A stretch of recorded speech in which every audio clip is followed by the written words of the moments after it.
Assalamualaikum warahmatullahi wabarakatuh. Good afternoon, everyone. It's good to see you all here. Thank you for coming. I'm Latif, but I'm not senior enough to explain this subject. They are a member of this group. They are Taufik Hidayat Siregar, Aulia Putri, and Linda Leonda. To start with, do without a doubt. Let's begin with explanation from the Aulia. To Aulia, time is yours.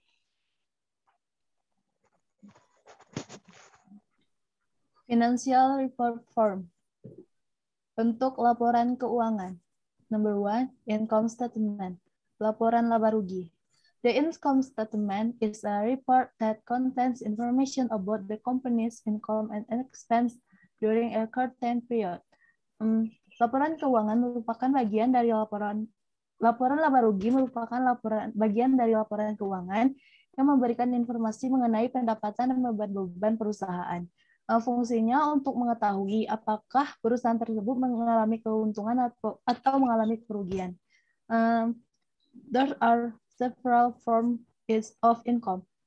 Laporan laba rugi terdapat dalam 2 bentuk, yaitu one single step, bentuk satu tahap. All revenue accounts consisting of operating and non-operating income are presented in one report. Dalam single step, pendapatan dan beban masuk ke dalam satu laporan. Tetapi pendapatan usaha dan pendapatan di luar usaha terdapat di bagian atas, sedangkan beban usaha dan beban di luar usaha terdapat pada bagian bawah. Selanjutnya, number 2, multiple step.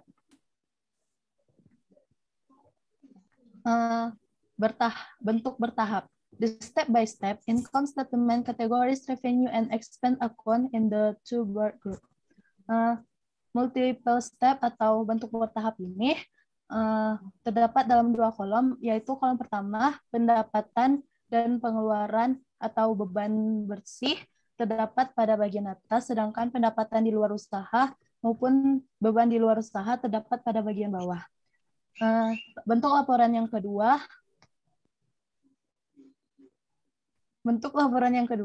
capital statement atau laporan perubahan ekuitas.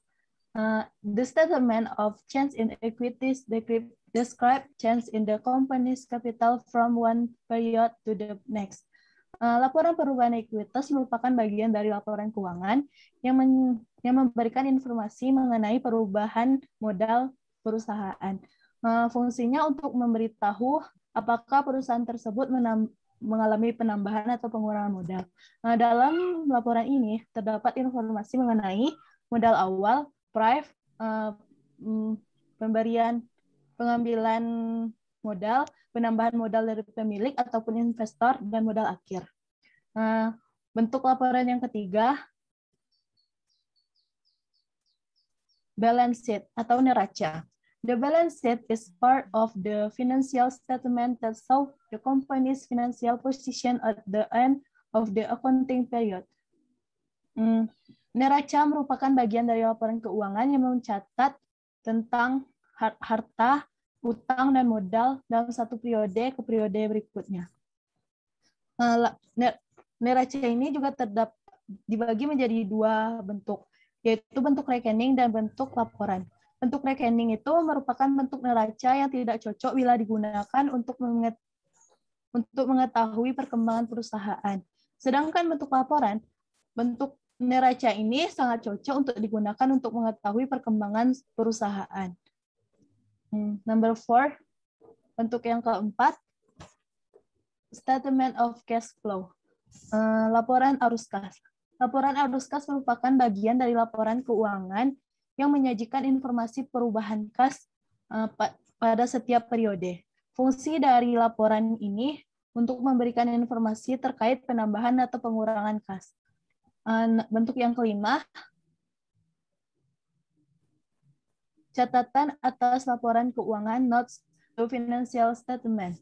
The note to this financial statement contain additional information presented in the financial statement, as well as a summary of accounting policies and other explanatory information regarding the company.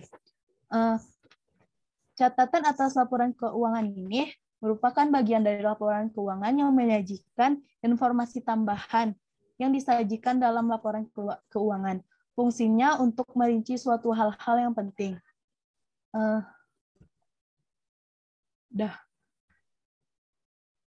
Elements of financial statement. The first three elements are asset, liabilities, and equities, which are included in the balance sheet, financial statement, then investment, distribution, and comprehensive income are included in the statement of change in capital. Well, the last four elements, namely income, expenses, gains, and losses, are included in the income statement.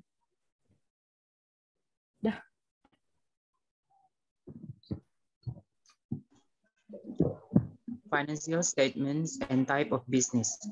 1. Service company is a company whose main activity is selling or offering its products in the form of services or services, example, salon, workshop, teacher, etc. 2. Trading company is a company whose main activity is selling products in the form of merchandise to customers. This company buys, stores, then sells the good again without changing the shape of the goods. For example, supermarket, store, and etc. 3. Manufacturing company is a company that processes raw materials into semi-finished goods or finished or ready-to-use goods. For example, textile factory, confection, and etc. Laporan keuangan dan jenis-jenis bidang usaha. 1. Perusahaan jasa adalah perusahaan yang kegiatan utamanya adalah menjual atau menawarkan produknya dalam bentuk pelayanan dengan contoh salon, bengkel, guru, dan lain sebagainya. 2. Perusahaan dagang adalah perusahaan yang kegiatan utamanya adalah menjual barang kepada pembeli. Perusahaan ini membeli, menyimpan, dan kemudian menjual kembali barang tersebut tanpa mengubah atau mengganti wujud dari barang tersebut. Contoh, supermarket, toko sepatu, dan lain-lain sebagainya. 3. Perusahaan manufaktur adalah perusahaan yang memproses bahan baku menjadi bahan setengah jadi atau bahan jadi yang siap untuk digunakan. Contohnya, pabrik tekstil, konveksi, dan lain sebagainya.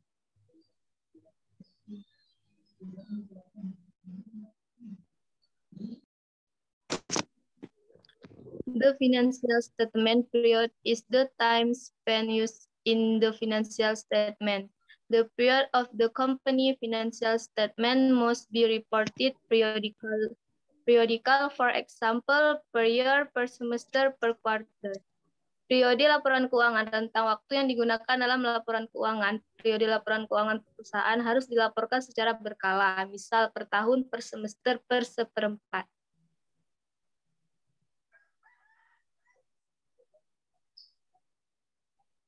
Accounting process usually general transaction with the source document. After that, general transaction, we can posting to general ledger. After that, balance in the trial balance, and if any mistake in the account, we can adjustment in adjustment. After that, we can pick financial statement. Laporan proses akuntansi itu dimulai dari pengumpulan bukti-bukti transaksi, kemudian bukti transaksi itu dikumpulkan dalam sebuah jurnal. Dari jurnal tersebut, masing-masing dari akunnya masuk atau dipasang ke dalam buku besar. Setelah itu masuk dalam penyesuaian dalam neraca saldo. Jika ada kesalahan dalam pencatatan dari masing-masing akun tersebut, kita bisa melakukan penyesuaian dengan jurnal penyesuaian. Daripada itu, setelah itu kita mampu untuk melaporkan atau menyajikan laporan keuangan. Financial statement limitation. The limitation of financial statement are those factors that a user should be aware of before relying on them to an exercise extent. Knowledge of this factor could result in reduction of invested funds in a business or action taken to investigate further. The following are all limitations of financial statement. Financial statements are derived from historical costs. Financial statements are not adjusted for inflation. Financial statements do not contain some tangible asset. Financial statements only cover a specific period of time. And the last, financial statement may not be comparable. Keterbatasan laporan keuangan. Keterbatasan laporan keuangan adalah sesuatu yang harus diperhatikan sebelum digunakan secara berlebihan. Pengetahuan tentang foto-foto ini dapat mengakibatkan pengurangan nilai terhadap barang yang kita investasikan di suatu bisnis atau tindakan lebih lanjutnya. Ini merupakan kita contoh dari keterbatasan laporan keuangan. Yang pertama, laporan keuangan diturunkan dari biaya historical. Yang kedua adalah laporan keuangan tidak disesuaikan oleh inflasi. Yang ketiga, laporan keuangan tidak berisi beberapa akun yang tidak terlihat seperti milik dagang, brand dan sebagainya. Laporan keuangan hanya menutupi atau meliputi spesifik periode waktu tertentu. Yang terakhir, laporan keuangan tidak bisa dibandingkan ada satu entitas atau perusahaan lain dengan perusahaan lainnya. That's it. Our presentation. I hope this will be useful and beneficial to our knowledge, especially in financial sector. Thank you for watching.